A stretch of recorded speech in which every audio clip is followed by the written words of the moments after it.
Muito bem, vamos começar. Boa tarde a todos.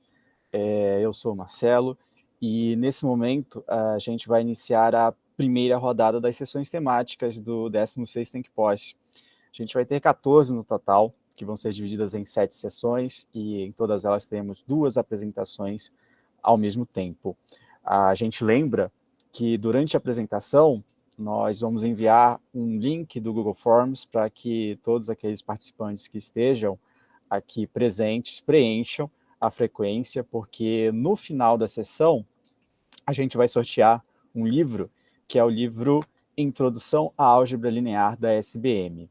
E aí, se a pessoa sorteada estiver aqui em Campinas, ela até pode retirar o livro aqui com a gente, aqui no IMEC, com a comissão organizadora. Se não, a gente envia para a sua casa.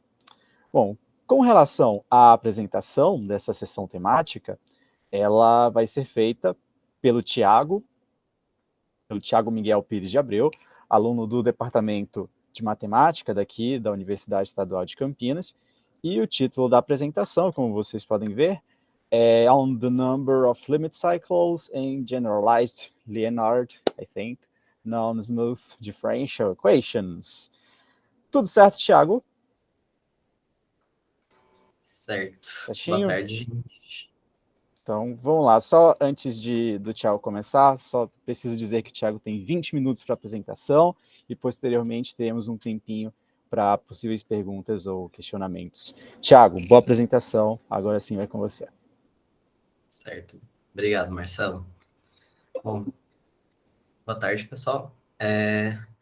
Esse trabalho que eu vou apresentar, né, ele é uma parte, assim, do final do meu trabalho, né, da minha dissertação de mestrado, que eu defendi no mês passado, né, sob orientação do professor Ricardo Miranda, que está aqui presente também. Eu vou falar em português mesmo, né, tá tudo em inglês, mas eu vou falar em português mesmo. Certo. Bom, começar aqui apresentando, né, o problema. O problema que a gente está tratando, ele é, né, uma parte, né, do 16º problema de Hilbert, né, que diz respeito a partir, né, de uma, né, dada equação diferencial, né, determinar o número máximo, né, de ciclos limites, né, que podem existir, né, nessa equação. Como ele é um problema muito geral, né, o que a gente faz é a gente restringe ele a determinadas famílias, né, de equações diferenciais. No caso aqui, né, essa família que a gente vai restringir, né, o problema, são as equações, né, generalizadas, né, de Leonard, certo? Que são equações que têm esse formato aqui, né? Elas podem aparecer também, como a gente vai tratar mais para frente, no formato de um sistema, né, planar, que basicamente a gente obtém substituindo aí o x ponto, né, a derivada, né, a primeira derivada por y, aí a gente deriva aí um sistema, certo? E aí o importante é que f e g, né, são polinômios, né, de graus mn, né, podem ser diferentes. E é isso. Bom, basicamente é essa família, né, de equações diferenciais que a gente vai estar tratando aqui. Só que, no caso, a gente vai estar tratando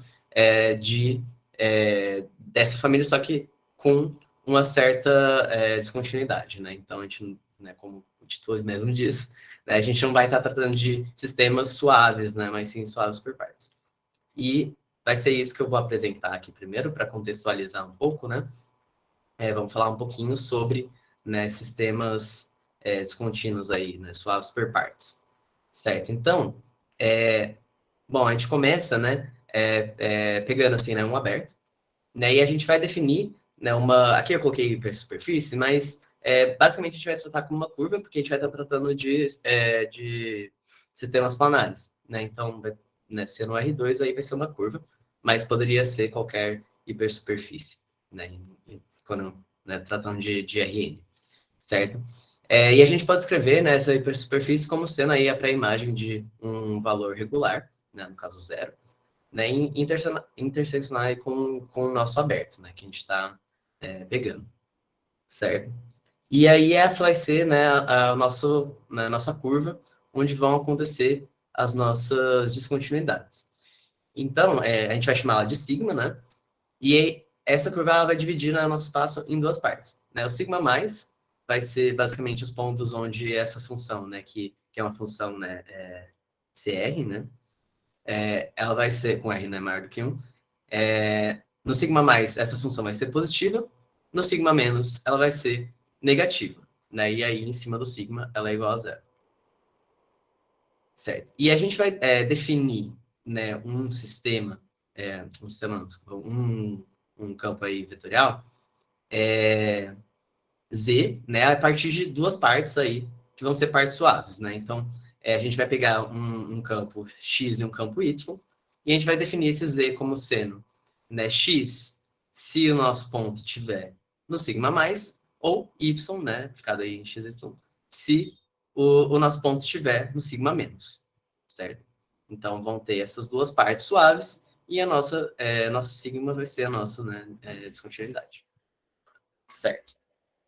Daí, o que a gente precisa se preocupar, né? A gente precisa se preocupar justamente com esse sigma, né? Essa parte onde vão acontecer essas descontinuidades. Então, a gente vai estudar, assim, a gente precisa definir, né, entender, né, mais ou menos o que pode acontecer nessas descontinuidades.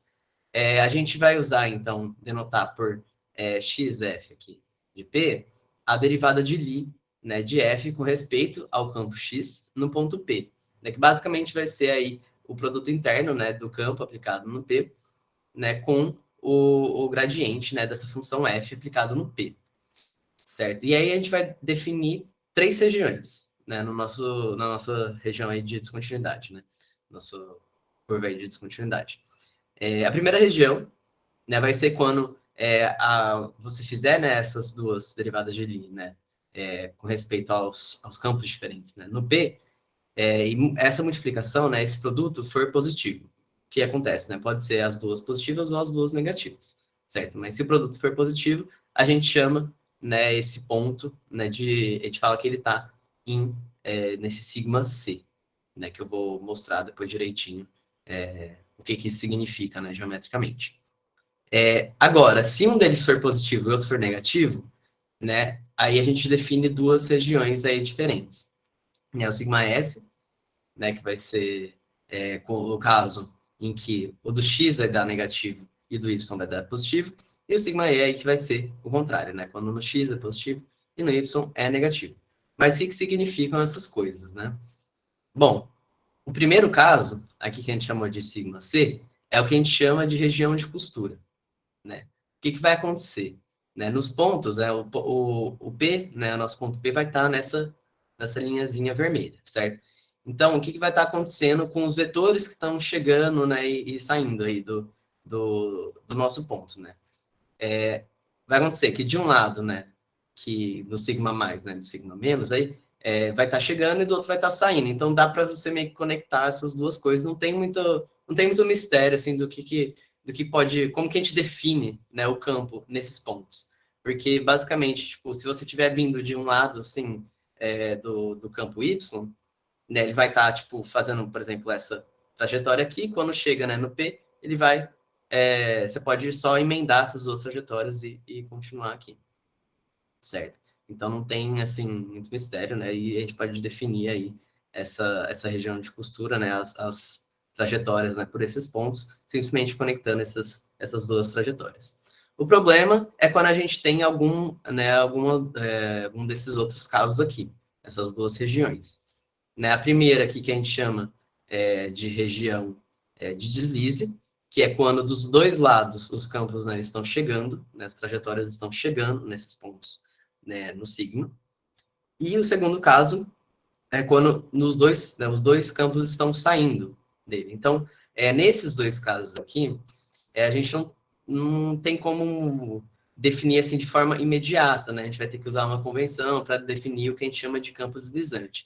Mas aqui eu optei por não mostrar isso, porque não é o nosso foco, né? O nosso foco vai ser justamente tratar de casos em que acontece, a gente consegue restringir, né, o nosso problema à região, né, de costura só. Então, essa região de deslize e de escape, que a gente teria que definir esse campo deslizante, a gente vai dar uma ignorada aqui mesmo, certo? Mas é importante saber, né, que existem essas três possibilidades e quando que elas acontecem, certo? Bom, agora sobre o método, né? O método que a gente vai usar para tentar detectar, né, esses ciclos limites, né, é o método do averaging, né? Então, ou o método da média. A gente chama método da média, a gente fala averaging mesmo. Mas, bom, basicamente, né, para aplicar esse método, a gente tem que considerar um sistema nesse formato aqui. Né? Então, um sistema aí que tem, né, a derivada, né, de x aí em relação ao tempo, né, vai ser igual aí a uma f, né, uma função f que pode depender, né, do tempo e da variável, né, espacial, multiplicada aí por um epsilon, mais, né, alguma coisa que é pelo menos assim de ordem 2, né, quando você considera o epsilon. Então, é uma função aqui que pode ter outros epsilons, mas tem pelo menos um epsilon quadrado aqui, multiplicando aí essa função, certo? E aqui, né, como a gente está tratando aí de um caso, né, do caso não suave, a gente vai definir essa f e essa r, né, em partes, igual a gente fez, né, quando a gente estava definindo ali o campo, né, a gente vai definir, então, como um F1, né, se tiver nessa primeira região, que eu vou pegar aqui como sendo, né, a interseção do nosso domínio aí com sigma mais, né, ou sigma menos, enfim, meio que tanto faz, né, mas, por exemplo, o S1 poderia ser do sigma mais, S2 sigma menos. Então, a gente define aí, né, em partes aí, F1 e F2, é a mesma coisa com R, a gente vai definir aí R1 e R2, né, então essas funções elas vão estar definidas num intervalo aí do tempo, né? Aí, num desses S's, ou S1, S2, né? No caso aí do F1 e F2, né? Vai estar definido nesse produto cartesiano aqui, levando, né, para pontos em Rn. E no caso do R1 e R2, a gente vai também estar definindo, né, nesse produto cartesiano aqui, só que também considerando aí um intervalozinho aí de epsilons, certo? Tá. Agora, se o f for t periódico, né, a gente pode definir, né, a função média, né, como sendo isso aqui. Então, a gente pega, né, f0, né, aplicado em z, e a gente faz uma média mesmo. Né? A gente vai integrar, né, a função f no período dela, então de 0 até t, e dividir tudo isso pelo período. Certo? Então, quando a gente faz isso, a gente está fazendo aí uma média. E é por isso, né, que a gente chama de função média. Agora, o que acontece? Essa função média, ela vai ser uma, né, se você substituir a parte, né, da direita, né, você vai substituir basicamente por esse sistema aqui, né, da parte da direita, vai ser esse epsilon vezes essa função média, vai ser uma aproximação para o nosso sistema original. Agora, o que a gente quer saber é como que as soluções, né, desse sistema novo, que eu estou pegando aqui, z ponto igual a epsilon vezes a função média, vão se relacionar com o do nosso sistema original, né, que tinha epsilon quadrado, e enfim. Bom, a maneira, né, como essas duas coisas, né, esses dois sistemas vão se relacionar, está traduzido nesse teorema aqui, né, que ele está demonstrado, né, com detalhes lá na referência 2, né, que, né, é o nosso teorema aí do averaging que a gente vai usar. O que é importante a gente saber dele, né? Bom, primeiro, né, as hipóteses aqui que a gente está assumindo. Essa primeira hipótese, né, que você está pegando, né, um aberto limitado, né, tal que essa curva aqui, ela vai chegar, né, na nossa curva aí de descontinuidades só em pontos transversalmente, né, e só em pontos genéricos aí de descontinuidade. O que isso quer dizer? Na prática, isso daqui vai implicar que a gente pode restringir, né, a gente pegando aquele domínio lá original, a gente pode restringir ele, né, a um aberto aí limitado, tal que a gente só vai estar lidando com pontos, né, da região de costura. Né? Então, nossas trajetórias vão estar passando só pela região de costura. Então, a gente está eliminando, né, as possíveis dinâmicas deslizantes. Certo? A segunda hipótese aí é sobre diretamente aí as funções f1, f2, né, r1, r2, né, que a gente assume que elas são localmente Lipschitz com relação à variável espacial, né, e t periódicas com relação à variável, né, temporal e variável do tempo. Certo? Vai ser importante aí para garantir nossas convergências. Bonitinho. Tá, e aí, além disso, a gente vai assumir que para cada zero da nossa função média, vai existir, né, uma vizinhança, né, desse zero, né, do nosso A aqui. Então, peguei um A em C, vai existir uma vizinhança de A, tal que nenhum outro ponto nessa vizinhança, né, no fecho dessa vizinhança, né, tirando o próprio A, vai ser um zero também. E também a função aí grau de Brouwer, né, aplicada aí nessa vizinhança, vai ser diferente de zero. Isso vai garantir que a gente consegue aí separar os nossos zeros, né? Bonitinho. Tá, então assumindo todas essas coisas, a gente, né, o que o teorema vai dizer é que para um epsilon suficientemente pequeno, vai existir, né, uma solução periódica que vai estar perto dos zeros, desses As. Certo? Então, basicamente, a gente vai relacionar os zeros da função média com esses ciclos limites, né, da nossa equação diferencial original. Então, é basicamente isso, né, que o teorema diz. E é assim que a gente vai... esse vai ser o método que a gente vai usar para achar, né, dizer quantos ciclos limites a gente pode achar em uma equação diferencial a partir, né, da função média. Certo? Aí, voltando aí para o nosso problema, a gente pode obter, né, uma equação, né, um sistema de linear, fazendo uma perturbação, né, num centro linear. Então, a gente pode obter, né, uma equação de linear fazendo essa perturbação, então, nesse formato aqui. E, para aplicar o método da média, a gente precisa, né, reescrever ele como sendo um sistema naquele formato lá do que a gente usou, né, para enunciar o teorema, né, do averaging. Certo, e aí poder estudar, né, os zeros da função média. E um resultado particular que a gente chegou foi que, se a gente pegar, né, a nossa função, a função f zona lá, como sendo isso daqui, né, então a gente vai pegar dois polinômios fg, né, de graus nm, não necessariamente iguais, né, e a gente vai fazer essa perturbação aqui, que vai ter uma descontinuidade por causa dessa função sinal. Então, para um que a gente chegou foi para um epsilon suficiente pequeno, né? Esse número aqui, que vai ser, esses colchetes, eles denotam a parte inteira, tá? De n sobre 2, então, e m sobre 2, né? Essa soma, mais 1, vai ser uma cota, né, inferior para o número máximo de ciclos limites desse sistema aqui, né? Então, basicamente, o que a gente está fazendo a gente não pode dizer que é o máximo, mas a gente pode dizer que, usando o averaging, né, o método do averaging, esse vai ser o máximo que a gente consegue alcançar. E, de fato, a gente consegue alcançar esse máximo. Certo? Então, né, não dá para eu demonstrar aqui, porque seria muito extenso, mas eu resolvi, né, colocar aqui um exemplo, né, de como isso realmente funciona. Né? E a construção desse exemplo tem algumas ideias bem parecidas aí com a demonstração, né, do teorema.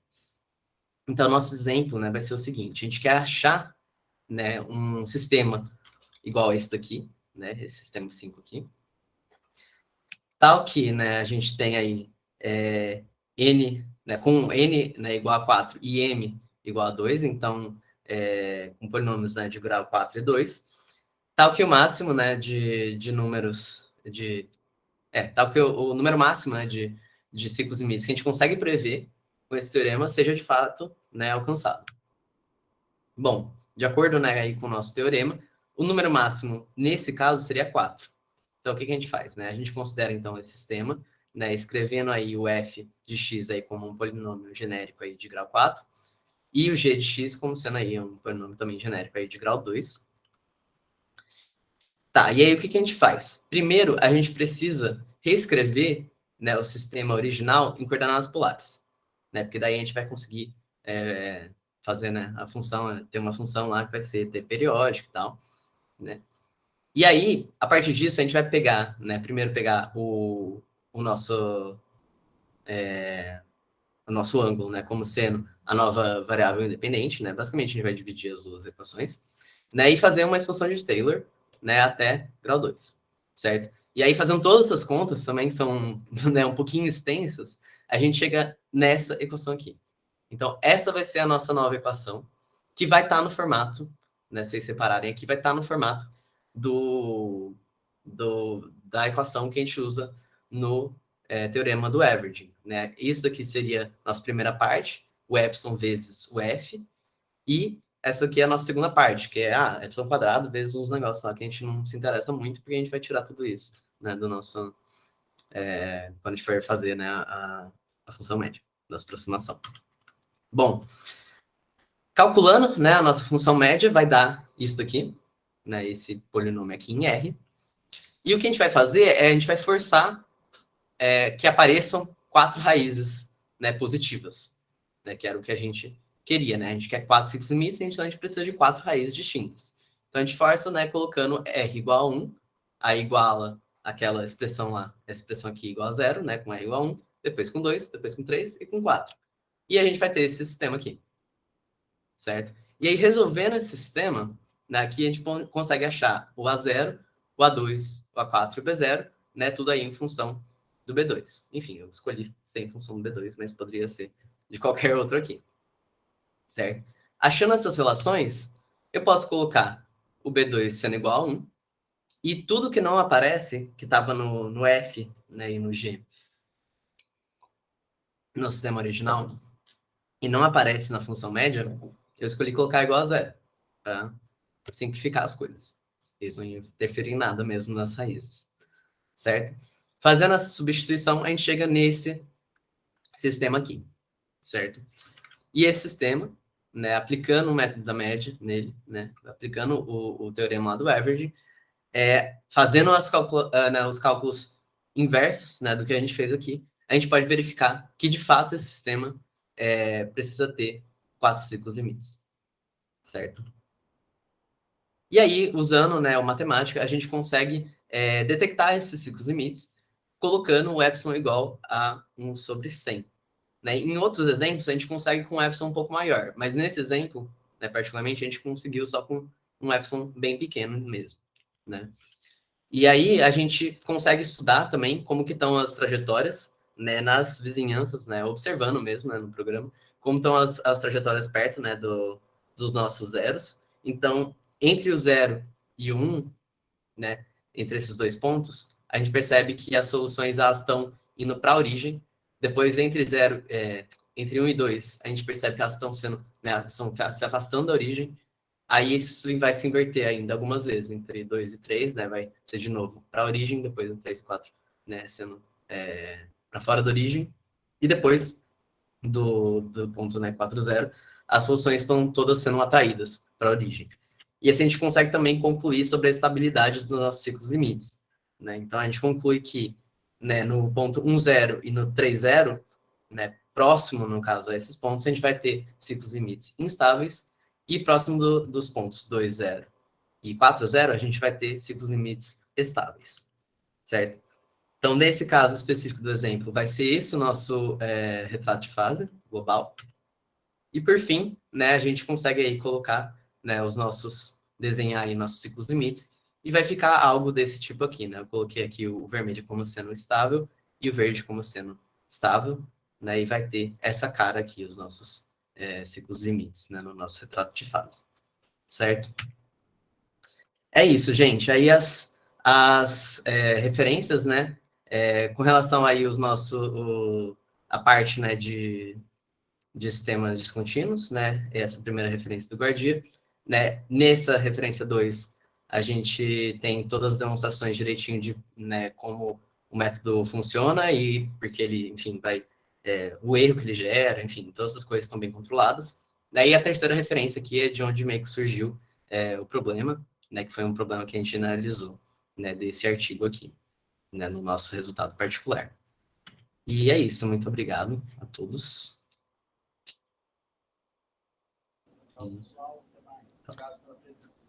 Perfeito. Muito obrigado, desde já, Thiago, pela apresentação. Eu abro espaço agora para o público. Queria saber se vocês têm alguma pergunta, algum questionamento a fazer ao nosso Thiago. Abrimos espaço. Anne Bronze levantou a mão. Então, por favor, professora Anne, fique à vontade.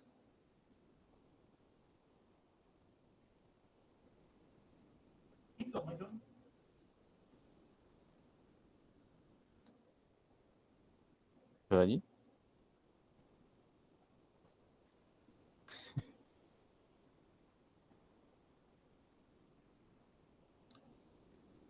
Professora? Eu não entendi o que eu problema até agora, porque eu só copiei. Ah, tá com problema no microfone? Então, eu não sei se vai ficar viável digitar, mas se for possível.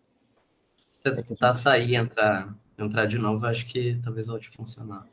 pode ser também. Você pode tentar. Hein? É que a gente também já não tem muito tempo. Daqui a pouco já tem uma palestra. Mas a gente pode esperar, professora. Você pode tentar sair e entrar de novo. Quem sabe não dá. Eu não testei, eu imaginei. Já estava tudo certinho.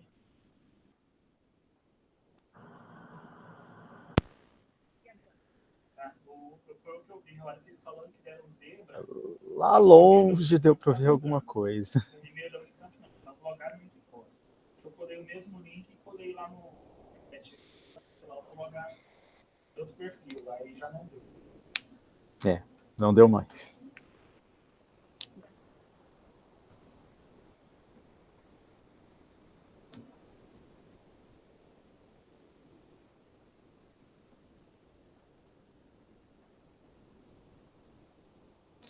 Bom, aproveito se tem alguma outra pessoa também interessada em perguntar, que fique à vontade. Não temos mais voluntários. A professora Anne comentou aqui que depois fala com o Thiago. Tudo bem, então. Sem mais perguntas, gente? Bom, então eu queria agradecer mais uma vez ao Thiago pela apresentação. Obrigado, ótima apresentação. E agora eu vou fazer o sorteio, tá, gente? Antes de encerrar, vou fazer o sorteio. E eu só vou pedir licença aqui ao Thiago para que eu possa compartilhar a minha tela, porque era para ser a Cássia, mas a Cássia da comissão organizadora não pôde entrar. Então, eu mesmo vou fazer o sorteio. Deixa eu compartilhar, então, a minha tela.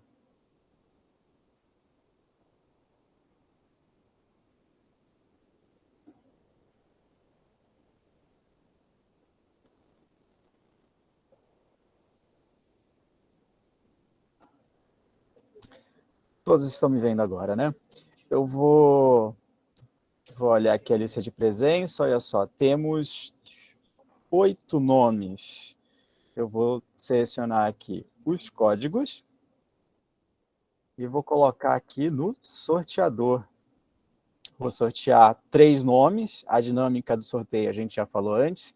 Sorteamos 3 nomes. O primeiro é o que vai ser, então, contemplado. Se a pessoa não se manifestar, passamos para a segunda e assim por diante. Então, como vocês podem ver, tem 8 códigos aqui. Vamos sortear 3. E vamos lá, já foi. O primeiro código, 2803 1459 18. 2803 1459 18. Deixa eu ver aqui se sai aqui o nome da pessoa. Samuel Kruger ou Krieger? É isso aí? Deixa eu olhar aqui nos comentários. Samuel, estás entre nós? Oi, respondeu ele. Samuel, então, você acabou de ganhar um livrinho, mais um, né, que eu vi que o senhor ganhou de manhã também, parabéns. Eu acho que é a introdução à álgebra linear da SBM, e Samuel está com sorte hoje, o Thiago falou bem, e a gente vai entrar em contato com você, já que você se manifestou, estava aqui presente, então a gente vai... Se você estiver aqui em Campinas, eu não sei, se você estiver por aqui, você pode vir buscar aqui no IMEC com a gente, tá bom? Se não, a gente envia para sua casa. A gente conversa mais depois sobre isso. Tudo bem, Samuel?